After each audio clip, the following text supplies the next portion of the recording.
Welcome to the December 4th. It's Monday here in St. Augustine. It's the Mike Davis Show. I've got a great guest for you. It's a return guest, really good friend. And so we got a lot of fun. I'll introduce him in just a second. Blake is here with us today. Blake, thanks for fixing all of our technical difficulties and getting us up and running.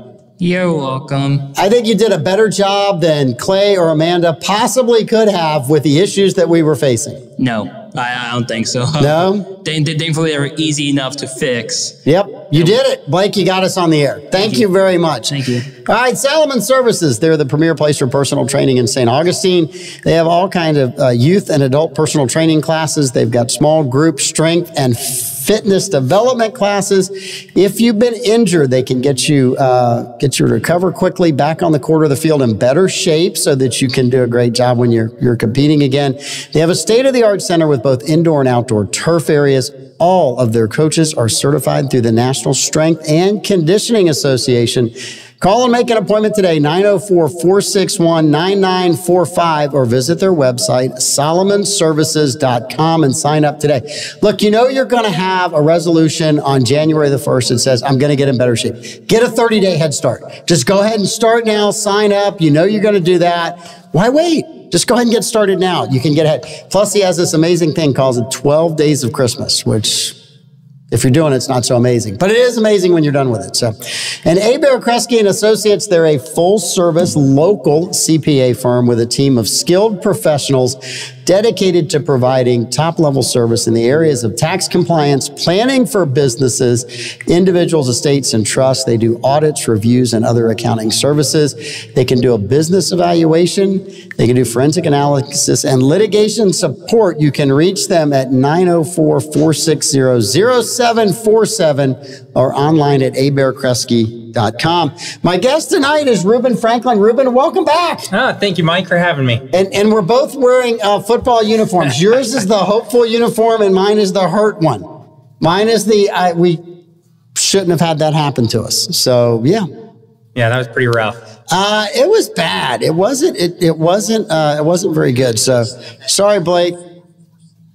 I was trying to get up on all the comments. Hey, Bobby. Yeah, it was rough. I kind of thought about it, though. There was a comment that the ACC and the Pac-12 held up the 12-team playoff by a year. And had they not done that, that FSU would be in there. And I'm like, look, based on the fact of what's happened in the last year and the SEC has become the most dominant conference, there was no way that the NCAA was going to tell them, oh, we know you guys are going to be the most dominant conference for the next 5 to 10 years. So we're just going to leave both of your teams out, right? There was no way they were going to do that. Yeah. So, and I'm not sure if Jordan Travis was healthy, they still would have done that. Travis is the excuse, but I don't think it would have changed one way or the other. Well, as a Gator fan, I feel bad for all of the Seminole fans out there. I think you guys should have been able to got a shot at playing for the championship. So. Well, and I have a kind of a statement about FSU, right? We got wronged, but we got Georgia, which is a 2-time defending national champ. They're not going to get to compete either. If we get the doors blown off of us by Georgia, we had no reason to complain. If we go out there and compete against Georgia or we beat Georgia, then we have every reason to stand up and say, yeah. And if we beat Georgia, right, then I want either Alabama or Texas to win it because I want us to be the only undefeated team at the end of the year. Because I don't think Liberty's going to do well against Oregon. I think that's going to be an ugly game. I think that's going to be just ugly. But yeah, so it should be interesting. Next year we'll be talking about the 13th team that got left out. Yep. Which happens in the NCAA tournament every year. Oh my God, there's 68 teams. How could they leave out this team at ranked number 74? So yes. And Bobby, is NC State really in the Pop-Tart Bowl versus Kansas? Pop-Tart Bowl. My favorite bowl of all time. The Poulon Weed Eater Bowl. Yeah. It used to be, I think it was in Shreveport, Louisiana. I'm not kidding. It was like, one, you have to go to Shreveport, and two, you have to play in the Poulon Weed Eater Bowl, which I thought that was just, could you not find another city? So you have all kinds of stuff to talk to us about. But before you and I talked right before the air, we came on. And one of the big questions before we get into all the stuff you did, you have worked for the city for how long? I'm going on 14 years this July. So 14 years you worked under assistant city managers. Yes. Now you are one of those assistant city managers. What's the difference been? And what's it been like transitioning? Because for years you reported up to somebody that was there, and now everyone's reporting to you. Yeah, it's interesting. Accountability, the decision at the end of the day lies with, when you're at the top, it lies with you. The buck stops with you. So, whereas before, as a project engineer, I had layers of directors, a manager, director, boss. So, but when everything gets up to the assistant city manager level, those decisions are final and you're accountable for them. And that's a big deal. I think accountability is important. And you end up with the decisions that have to be resolved if there's a conflict that's not working out through the normal processes of the city. So a lot of times they're not easy, but that's why you're in the position. So do you have more sympathy, you feel like, because you obviously took decisions up to a director level before, right? Or they said, and they're like, no, Ruben, we're doing it this way. And you're like, I don't think we should do it. Ruben, we're doing it this way. And you went out and you carried out the mission, right? You had to do that. And now when you send somebody out of your office and you're like, hey, I sympathize with you, but you still got to do it my way. Yeah. And funny enough, and that's, I think what's important of being there for so many years is I've been in those situations. So a lot of times when we're talking through those issues, I say, look, I've been there. I've done, A, B, and C. And so we have those conversations. But I've also been lucky and fortunate. I've had great bosses along the way. John Regan's the city manager, and then Tim Birchfield as assistant city manager. Both were real good to me and taught me a lot of great things about how to manage the city. So yeah, those guys both were really good. Two different styles, right? And I was talking to somebody one time that wanted something out of the city, and they're like, "Well, I'm just gonna bulldoze over Tim Birchfield," and I'm like, I'd advise you not to do that. I'd advise you not to try to do that. I'd advise you not to do that. You just need to go in there and figure out what the city wants and be nice. Because if you try to play, I'm from a big city and you're not, you're going to find out that that's not going to work here. So Tim was the last one you wanted to try that with. He looked at me. I think he tried it anyway. It didn't work. I told him, don't do it. We didn't end up working for the prospective client, but I was like, no, that's not you don't want to do that. I advise you not to do that. So you brought a presentation. You want to start there and kind of work through, or do you just want to talk about some of the highlights of mobility issues that are going on? Where do you want to go first? You got so much on. We got about 12 things here. So which one you want to Let's talk about the big issue in front of me this week in the city. That's the new fire station and the proposed roundabout. We have a meeting with the state Friday morning at 9 a.m., the Acquisition Restoration Council, the ARC for short. And we're going to be asking them to consider de-designating the piece of land right across from the amphitheater from conservation, so we can enter a lease agreement to build a new fire station there. The fire station's needed. We've outgrown the existing, if anybody knows where the alligator farm is and the curve where you're entering the city and the city sign is, that's our small island fire station. Was built in the 1950s by firefighters. I think it was outdated when I was a kid in the 80s. Yeah. I mean, it's been there for forever. It's tiny. I don't know how you guys function out of it right now. Yes. So we take that very seriously. So it's an important topic for us. We need a new fire station on the island. We want to build a modern one that can service the needs of the community. And so we have found a site, but it's owned by the state. It's current and part of the state park. So the contentious point there is getting rid of conservation land in order to build a fire station. It's not an easy decision.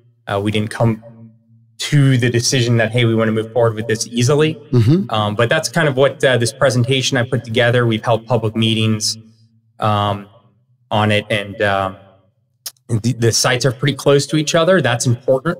Yep. Response time. Why is the site important to be close to the existing site? Well, our response times. The quicker that the fire department can get to you, saves lives. So that's an important aspect of it. Some folks will say, why didn't you go to State Road 312? That's too far out of the response time. The other great benefit, if you want to go to the next slide, is this is a photo of the floodplain. And both sites are out of the floodplain, which is a big deal being on the island. So that was another important factor. But we were really trying to find a site to build a modern fire station. And then the other flip side of this is, and this is how I came into the picture when I was mobility manager, was there's been a long-standing, the community, Lighthouse neighborhood and surrounding neighborhoods have been asking for improvements to the Red Cox Road, Old Quarry, Anastasia Boulevard intersection. And it's on a curve. So we've been going back and forth with FDOT.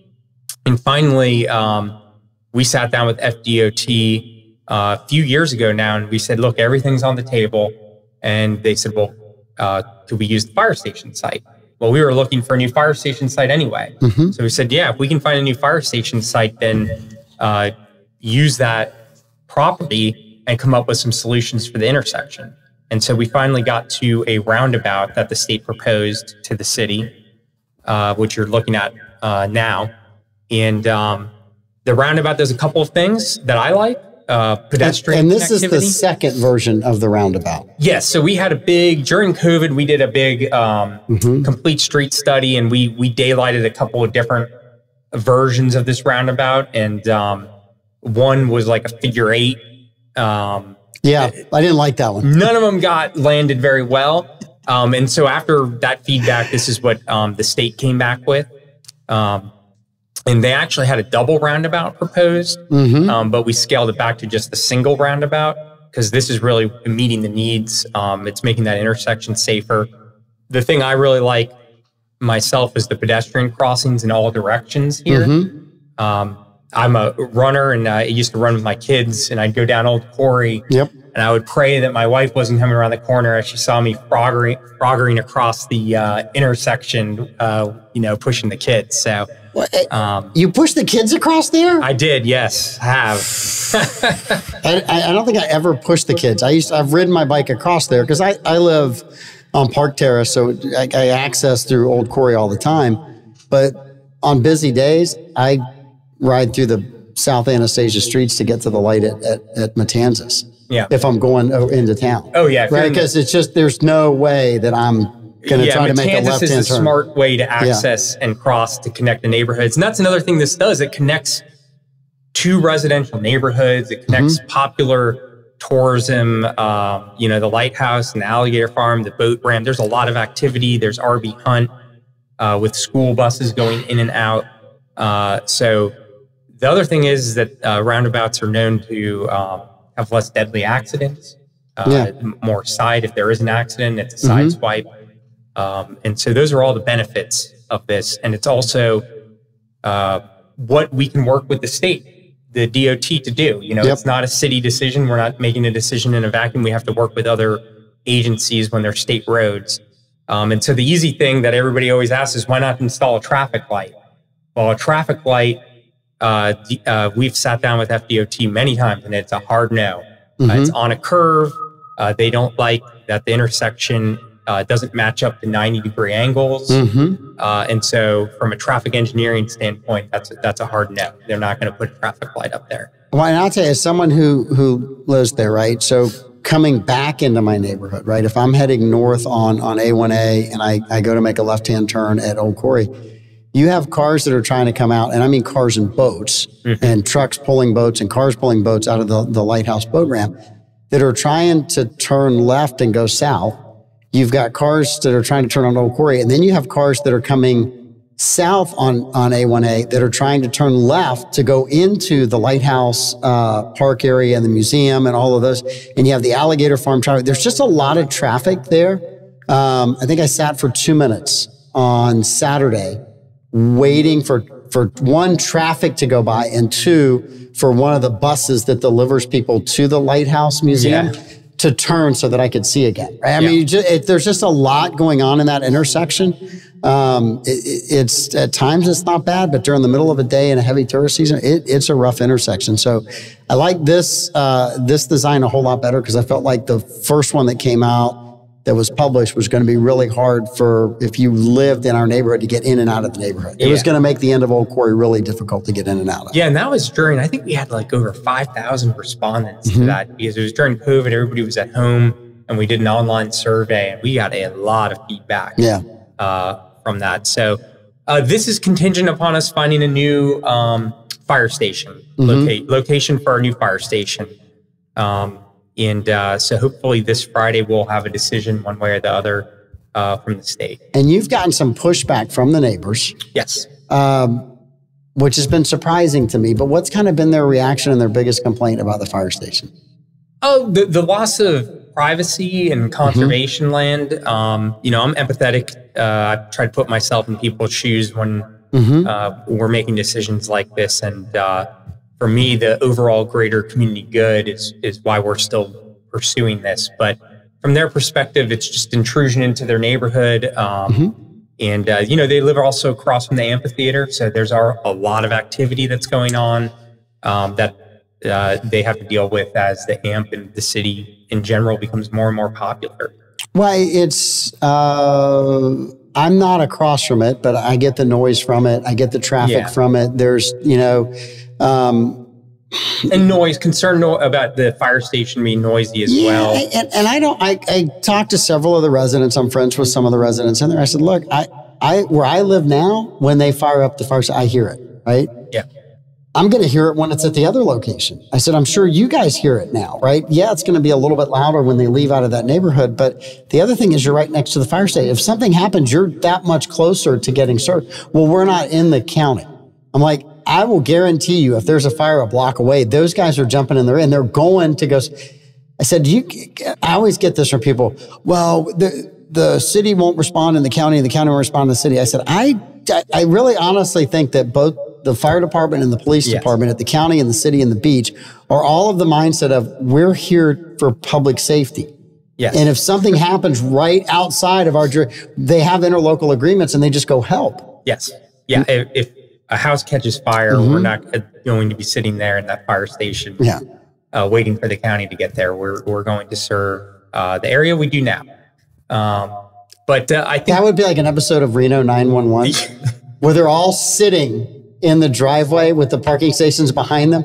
How long do you think before the county gets here to put that fire out, right? I mean, it's just not the way it works here in St. Johns County. Everybody gets along and everybody works together in those agencies. So. Yeah. So we did do a couple of things. One of the things I would say, if I look back, we didn't reach out to the neighborhood early enough. They found out, as some of them found out from a reporter knocking on the door. And it is in a weird spot because the site itself is technically inside city limits and the neighborhood's actually in the county. The city line boundary runs right around it. So if I could change that, I would have held a public meeting earlier and invited the neighborhood to get them, aware of it so they weren't surprised. But since then, we've held public meetings. And what I've told everybody that in the neighborhood, who I understand some people are just going to be against it until a decision's made. If it gets made in the city's favor, we're going to work with that neighborhood through the design process. We'll have meetings and bring them through the 30, 60, 90% plans. We'll try to incorporate whatever might benefit them. We'll try to incorporate into the site design. And we have done in the couple of slides here, we have spent some money up front to kind of show them. This is showing response times in different properties that we looked at. Just so we didn't just pick this one property. How we did evaluate properties' response times. Is it in a floodplain, not in a floodplain? Acreage is important. We were kind of looking for a 2+ acre site. And so all of that factored in. So when we... How big is that site? That site itself is, I think it's about a little over 3 acres. And that's surprising, right? Because I look at it and I see it, but it doesn't... we have it right on the... Here, 2.89 acres is the total acreage of the site. Now, we're only going to use 1.5 acres for the actual fire station, but we have spent some preliminary engineering up front to kind of show where the station would be. And really what we're trying to do is we want to keep the natural buffer to kind of separate the station from the neighborhood. There's a nice dune ridge through there as well. So we're proposing a retaining wall, try to keep that in place so we can keep as many trees in place. Ideally, you wouldn't be able to see the station from the residential side because we could keep that natural. And it looks like you're keeping some of the landscaping on A1A as well, right? You're not just clear cutting that too. Yeah. Now, A1A may come into play with a wider sidewalk and some lighting, pedestrian lighting. Which would be an enhancement to the amphitheater experience as well, because we were leaving there Saturday night, and people were running across the street between the amp and the surf station. And all door closed, 10 o'clock at night, and you're like, that's the worst idea to do it that way, to exit the amp. And an important thing happened while we were going through this process. The state actually conducted a pedestrian crossing study, and they met the warrant to have a pedestrian crossing installed right at the amp entrance. So as part of our design, we would work with the state to install, we're going to have to put an emergency signal up. So we would incorporate the pedestrian crossing as part of the site design, which would, in my mind, it would actually accelerate its timeline. Instead of getting stuck in the state's 5-year cycle of funding, we could work with the state and fund it with the development of the fire station. Well, and I think for the most part, St. Johns County's sheriff's deputies and the police do a really good job at directing traffic across that. But when it's as dark as it was Saturday night, when the concert starts, I just think it's a danger, right? I just think it's, and we've had someone that's lost their life there recently. So for me, if nothing else, there needs to be more lights at that temporary crossing where the amp is. If it becomes a permanent one, that'll be a whole lot better. Yeah, the corridor needs light, better lighting, and that's what we can do with this site design. Anything we can address, and that's why I mentioned the wider sidewalks and lighting across the frontage there. Yeah. So, and I think that's a really, really good idea. So this is just, well, why did you pick this site? Well, once we evaluated the site, we pulled the state parks management plan, and they had it identified as surplus because it's not contiguous to the state park. And so this is language verbatim from the state park's own approved management plan, and where it basically says that it can be used for surplus. So that's the whole reason we reached out to the state to ask for, can we acquire the property? Yeah. If it had not been identified in the plan, we wouldn't have moved forward with it. And Blake, we were on slide 8, if you want to pull that one up.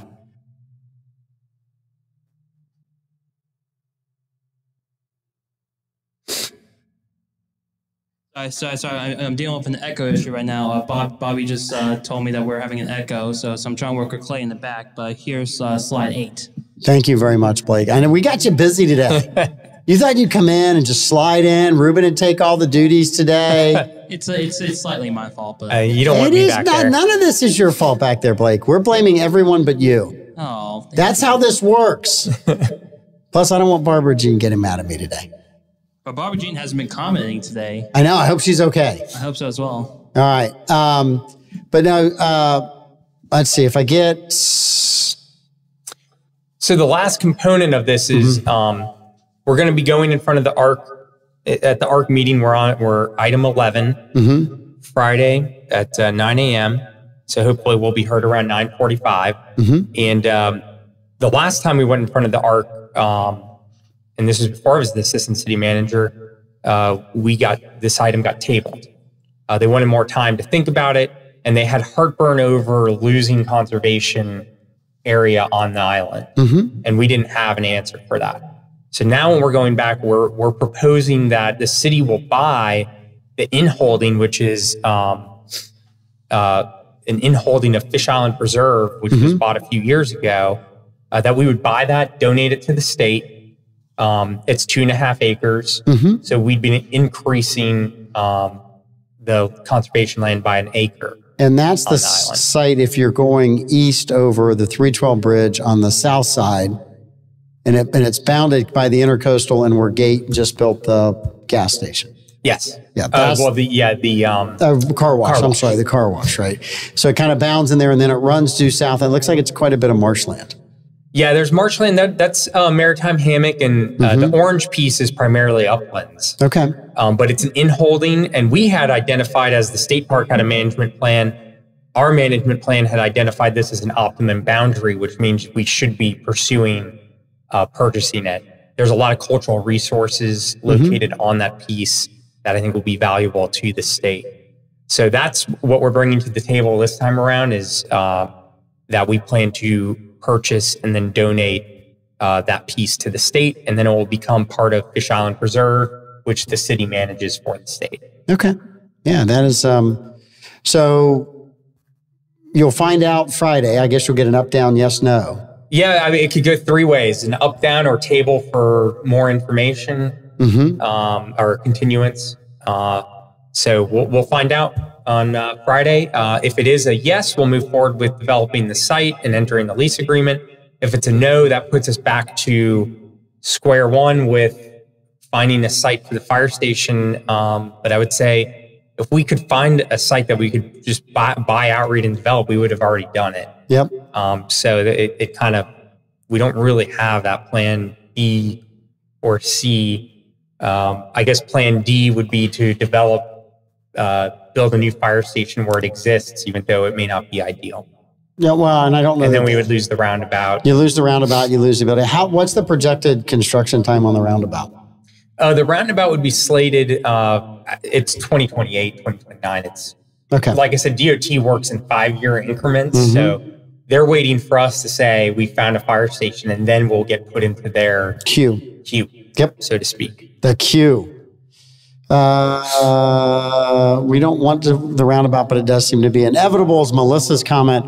Melissa, I live right there. I will have to live with this roundabout every single day.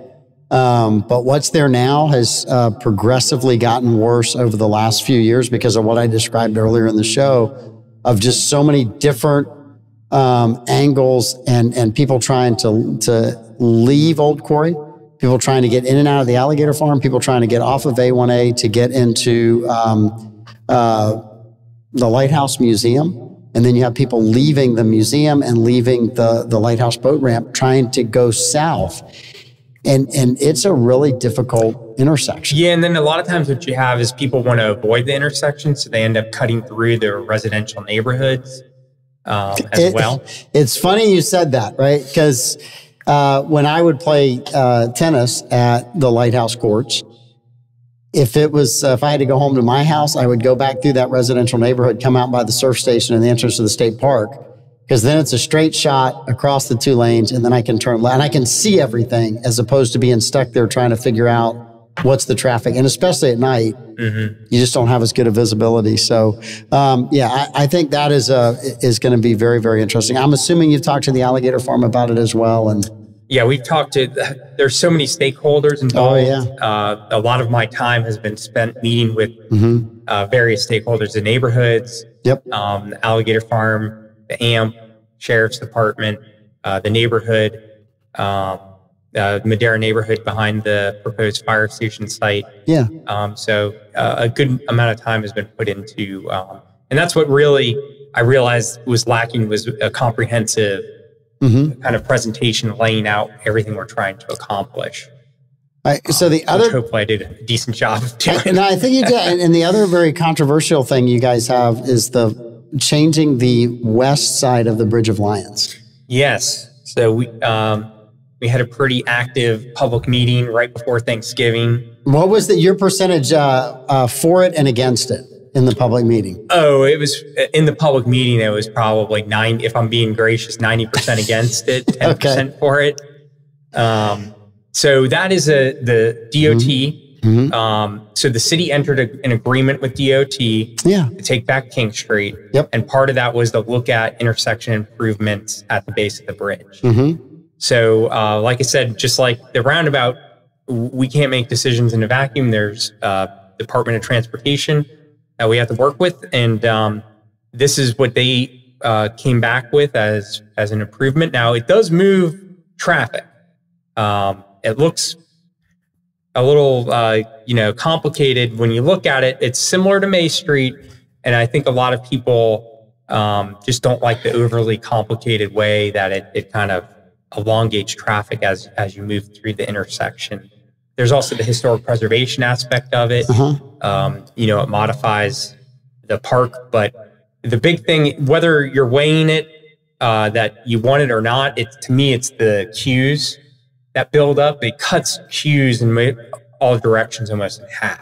So what other thing that would have cut the queues in half, right? Well, is a four-lane bridge. A four-lane bridge. All of you that lived in town, all of you historic preservationists that didn't want us on the island to have a four-lane bridge, this is your problem. You caused this. All we needed was one more lane. The number of times that I come west off the island and look at the minimal amount of stacking that's at the light at Cathedral and Avenida Menendez, right? If there was a lane to bypass that, the majority of that traffic could go north and get out of there. And you people didn't want us to have that. So if you're one of those ones who didn't want a four-lane bridge, I don't think you should have any comment in this discussion. Your past judgment is not good. So we're in the throes of figuring out what to do, whether to move forward or not move forward. So that's going to be discussion in the new year. Because really the FDOT is looking for the city to say yay or nay to move forward with it. And so we'll be working on that in the new year. We're not going to do anything now this close to the holidays. But yeah, we got quite a good attendance online, and there was a lot of robust public comment on the topic. And I can see it both ways. I cross the bridge every day, you know, to and from work multiple times. And if we don't move forward with these improvements, then it just it stays the status quo, and there's worse places to be stuck in traffic than on the Bridge of Lions. So I'll give you a local who goes in the morning coming to work. It's really not that hard. You maybe get caught because I'm usually over the bridge by 7:30, right? And a couple mornings I've got meetings on the other side, so I use 312. So I kind of get a flavor of both and what the traffic is like. Going home at night though, and Nights of Lights completely skews all this up. But more and more I've noticed because of the crosswalks. When I was a kid, you would make the turn off of Castillo and you'd go down Avenida Menendez, right? You'd head along the Bayfront. And it was pretty much smooth sailing till you got to the bridge. And then the bridge might be, or might not be your holdup, right? Now, you almost always have to stop at least one of the crosswalks during the summer, if not multiple ones during this time of year at the Milltop, right? Then there's a crosswalk at the River and Fort, which has become a very popular restaurant. They've done a phenomenal job, but that's only increased the traffic going across that crosswalk. And then the other two along the Bayfront. Yeah. And to me, it's like when you get past the second one, sometimes you're like, oh, I'm free. It's not the bridge. It's all of this. And so it's just an evolving, changing traffic pattern that we didn't have 20 years ago. Those crosswalks have really slowed things down. Well, but mobility is all different modes. I get it. Traffic. So walkers need to cross the road as well. Pedestrians need to cross the road. And I think 30 years, we're going on 30. This is the 30th year of Nights of Lights. Yes. And I remember, I mean, the town used to close up at 5 p.m., 6 p.m. Yes. And we're a product of our own, or a victim of our own success. We're a victim of our own success, right? The downtown used to be more of a livable area. Barry Fox will tell you how many more bars are down there now than used to be down there. It's much more of a tourist destination with things to do at night. It was not that when I was a kid growing up here. We would joke, man, we rode our bikes all through the downtown at night during the summers. You were hardly ever worried about anybody hitting you because there was no one down there, right? It just wasn't the case.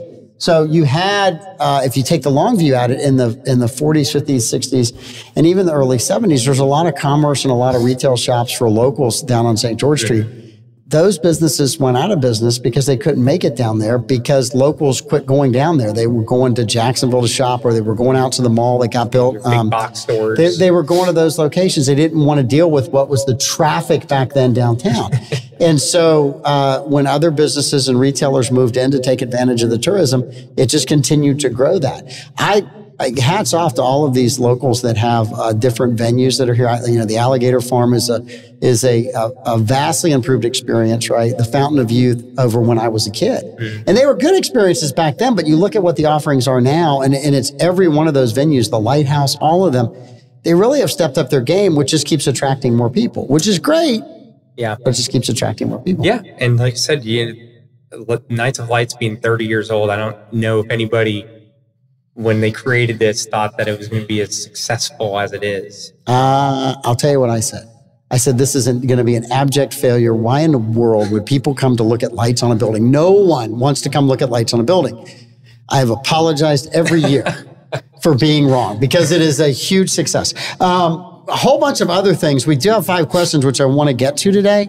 So 2 that I want to hit, Browdy's Garage. Yes. So that passed through the city commission about 2 weeks ago, 3 weeks ago? Yeah, so we approved, the city commission approved a memorandum of understanding that it allows the Browdy's team to move into the design and permitting phase of the garage.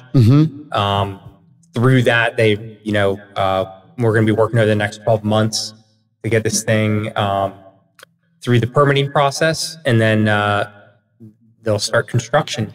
But the MOU gave the city commission some off-ramps, so there's some check-in dates along the way with construction costs and things. But it's up to a 740-car parking garage right there at US 1 and King that we'll run a shuttle out of. So it'll be a different way of accessing town throughout the year, and not just when we're running satellite parking right now with, at the site. Still building a pedestrian crossing over US 1? No, that's not part of this MOU. So that will come next, where we have to engage with DOT over the pedestrian bridge. Okay. Because I look at that as being one of the key components of it, right? Yeah. That's I don't want to say it's a dangerous intersection because we don't have that much. You have some vehicular, you have some pedestrian and some bicycles on it now on a regular basis, but you're going to really increase that. Yeah. Anytime you have 40,000 cars, it just doesn't make it safe or comfortable for pedestrians crossing the road. I have no interest in building or anything. I have worked for Barry Browdy. I think he's a wonderful person. I think it's a great idea of somebody who's been in the community and family, been here for a while, that helps his development over there, but it helps the city as well. And if you lose that, we can't go back and get it. Yeah. Right? It's like a 4-lane bridge. We can't go back and get it. We just can't. So I think that it's one of those rare opportunities that you get to do a whole lot of right things coming out of it at the same time. So I know that it's not a normal negotiation for the city, but I applaud the city for having done that. Yeah, it's a big deal. And it's going to add much needed inventory to parking, and it's part of the mobility plan. So we adopted a plan, and we're moving forward with implementing the different pieces of it. So, hey, all right, real quick, let me turn myself up a bit. There we go. All right, good. All right, Ruben. So I have a question about next year's Night of Lights, because next year the King Street Bridge will be closed. So what's going to be the city's response to a increased traffic flow on Malga and the next streets, like after King Street, like going into downtown? Good question. And I think that was on our list of things to It is talk on the about. list. Blake has a vested interest because he is in that traffic. His house currently is downtown. So tentatively starting this summer 2024, they're going to be reconstructing, DOT will be reconstructing the bridge across the San Sebastian River on King Street. So the small bridge, when you turn off of US 1, they have to rebuild that. It's old. It needs to be rebuilt. The only way they can do that is to close down the bridge. So there's no temporary traffic where they can allow it on the bridge while they're rebuilding it. 2 reasons. One, we want them to build it as quickly as possible. And then the other one is they just don't have room there. So what they're going to do is they're going to divert traffic down Malaga Street. So they're going to actually turn Malaga and US 1 into a signalized intersection. And so then traffic, if you're going to make a right, if you were heading north and make a right on King Street, you'll just go to Malaga Street and make a right. There's concerns from the neighborhood about increased cut-through traffic. And it's not going to be the best, but we'll still run shuttles from the Browdy site. We'll just take it US 1 and drop off at the Vic like we do now. But, at the end of the day, the bridge has to be rebuilt. So I don't see an easy way around it. I have a vested interest in that one. We start the west side of the college renovation on Ponce Hall the same time they start the bridge. So all of our deliveries and all of our trucks have to come in and out of Malaga rather than up and down King Street. And that is not going to be, I mean, we've talked about that, and our timeline is about 18 months, 15 to 18 months. And I think the bridge is about 12 to 15 months. Yeah. So, it's not going to be, it's just going to be very difficult to get in and out of the city. And I think it'll put more pressure on Castillo. I think you'll see more people going in and out that way or going all the way down San Marco. Yes. I mean, the locals will figure it out. It's just when we have heavy tourist weekends, it's going to be really, really interesting. Yes. Yeah, I think the peak season is going to be pretty rough. Day to day, your morning, I don't think it's going to be that bad to use Malaga Street. Like I said, for the residents that live in Flagler Model Land, their concerns are with cut-through traffic, so we'll monitor that. But again, it's a small, old city, and construction, as you know, construction is difficult. Yeah. Well, you have to overcome the layout of the city. You have to overcome some things to be able to get things done. And yeah, it's not easy to do a project of that size and scope, right? Another one kind of on the heels of that is you guys still have got to do work to upgrade and renovate King Street. That's right. Which was on a DOT plan to have been done about 5 or 6 years ago, but was postponed. You guys now own that stretch of King Street, the city. I say you guys, the city, we now own that. So what's the timeline on when that would start and finish? Well, by the agreement, it has to be done by 2033. Okay. So we're trying to we're looking at all the construction projects coming online and when we'll slot it in, but we're in no rush with King Street. This upcoming year, we're going to hold public workshops going through the conceptual renderings and design of it. Really, we're going to bring it back to a bricked street around the plaza with pedestrian lighting, on-street dining, keep parking. We're not closing Cathedral Place. That's a rumor that for some reason I cannot... It was in one of the plans, though. It was. We was in one of the plans. We workshopped it. And we heard resoundingly that was not an option. So closing Cathedral is not part of it. Yes. It's not even a concept that you're going to see in the new year. And I'm happy to come back on the show and go through those concepts. I would love to, when you guys kind of get that vetted, we'd love to have you back on. I want to give you guys kudos for one other thing. I sit on the Planning and Zoning Board. There was a development that was going to go in at the south end of Florida Avenue, on West King Street, or the West King area, between the Intercoastal and Masters Drive. And it was a pretty controversial one for the neighbors. The developer had the right zoning, kind of came up with a plan that was not the most extreme that he could have built. I remember at one of our planning and zoning meetings, it was suggested early on, hey, why don't you talk to the city and see about making this into a park? And lo and behold, after all the zoning approvals were done, it's now a park. Yeah. How did that happen? The developer had a change of heart and finally reached out to the city manager, David Burcham, and was willing. The big deal for us is when we're buying as a government, we want to buy it at appraised value. And so that was the sticking point, and he had to change of heart and decided that he would sell it at appraised value. And that made all the difference in the world. I thought of all the ideas, that was the best one for that parcel because it kept it for a neighborhood that really, I mean, there's Joe Palmer at the south end of Masters Drive, so they do have access to that. But to kind of have a passive park on that piece of property right along the waterfront, I mean, I just thought that was a home run for a whole bunch of reasons. Yeah, it's a pretty piece of property. Actually, I just got done walking through it late last week because we're going to develop a management plan for it. There's a lot of invasive species on the property, so we want to get the invasive species under control. You found Yankees there? Just kidding. I'm just kidding, everyone. Don't take that seriously. And so we'll have a nice management plan, and then we'll see what recreational things we could incorporate into it, whether a trail or not. So that's upcoming too in the new year. So we got a lot of stuff cooking. We'll also be working on the new drop-in center, the piece of property we got did a land swap for off of South Dixie Highway and 207. 207. So we're working on getting that site secured and cleaned up right now. And so in the new year, we plan to get Dining with Dignity relocated out there, see how that goes, and then start to work on a day drop-in center. We just went to the Home Again's groundbreaking north of the city on last Tuesday. State Road 16. Yep. So Tuesday. A lot of good Thursday. things going on. Yeah, there's a lot Tuesday.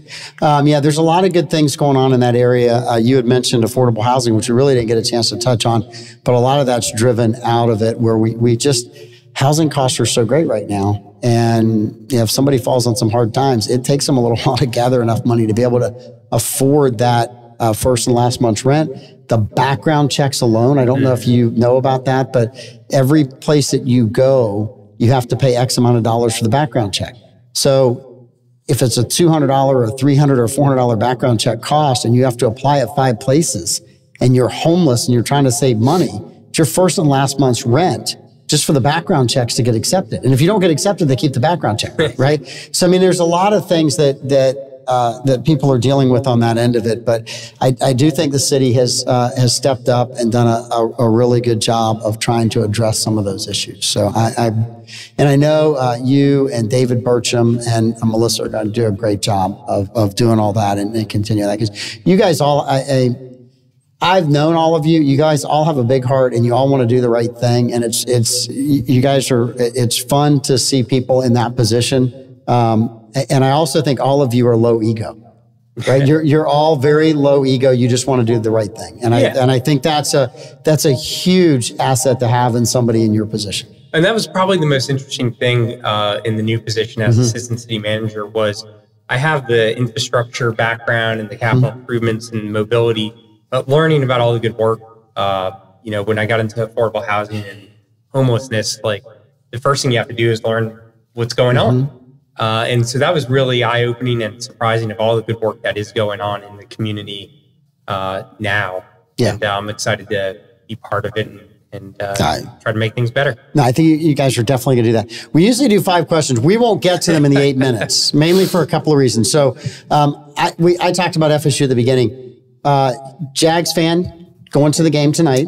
Go Jags. No, I won't be at the game tonight. You said 2 weeks. I'm going to try to go to the Ravens game. All right. So how deep do you think the Jags can go in the playoffs? Because if they win tonight, they're the #1 seed in the AFC. I think they can go all the way. Okay. All right. They have to get hot like they did last year at the end. Peterson is a phenomenal coach.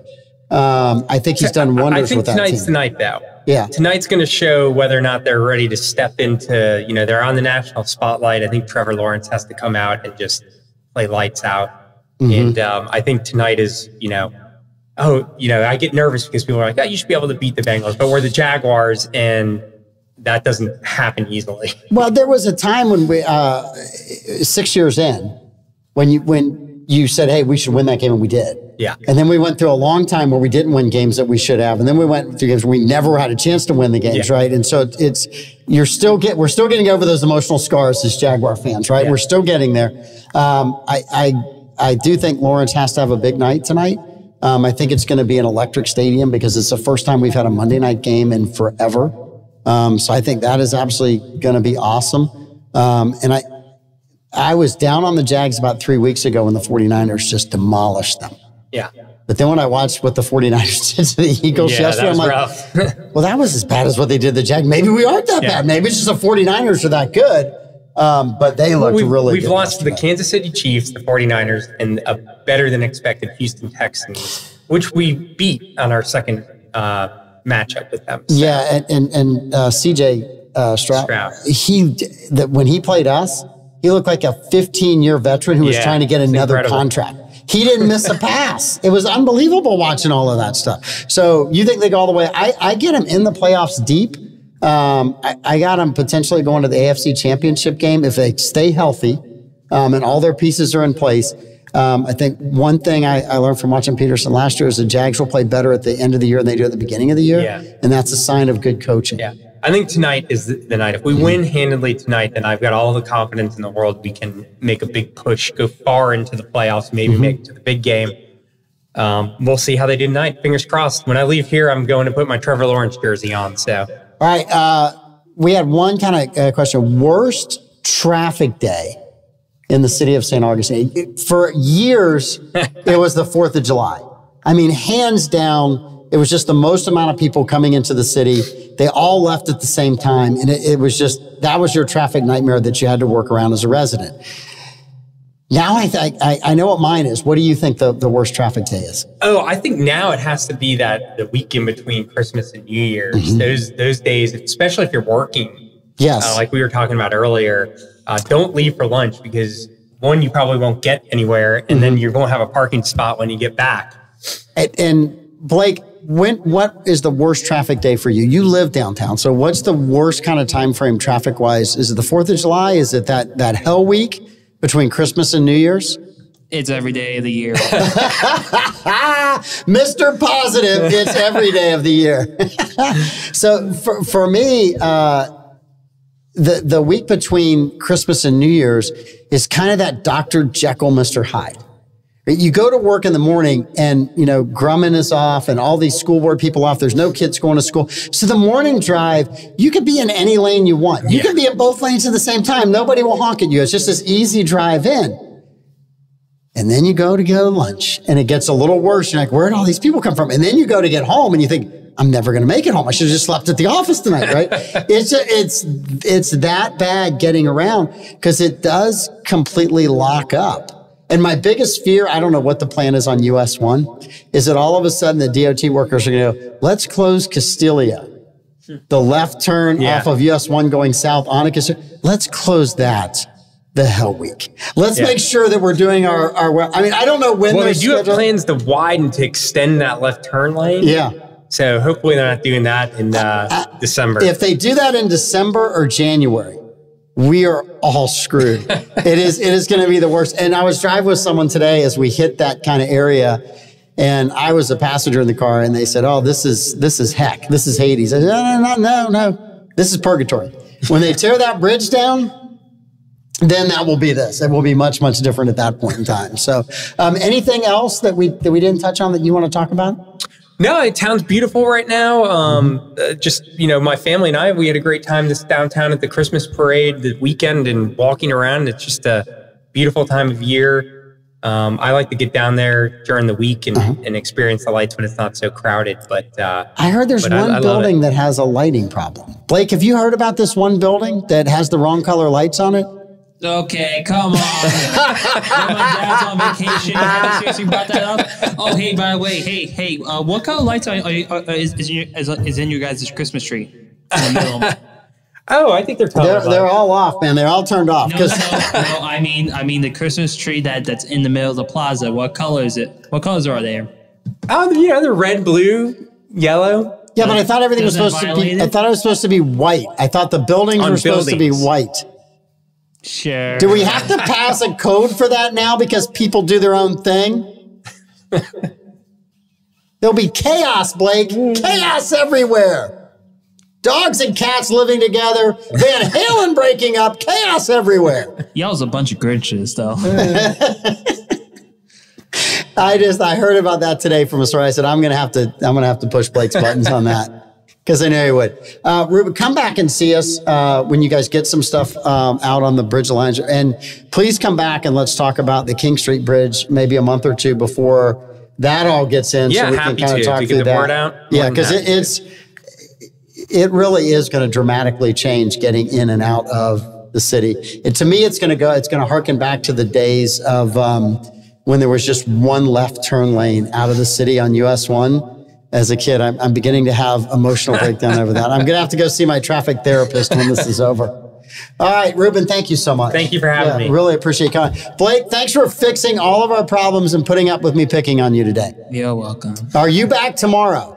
No, Clay is. I'll be back Wednesday and Thursday. All right, I will see you Wednesday and Thursday. I've installed the no cheating camera in the studio. Good luck finding it between now and Thursday.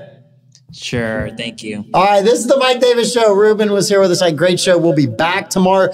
Tune in to the morning show with all the guys minus Troy. So that should be kind of fun. All right. We'll see you guys later.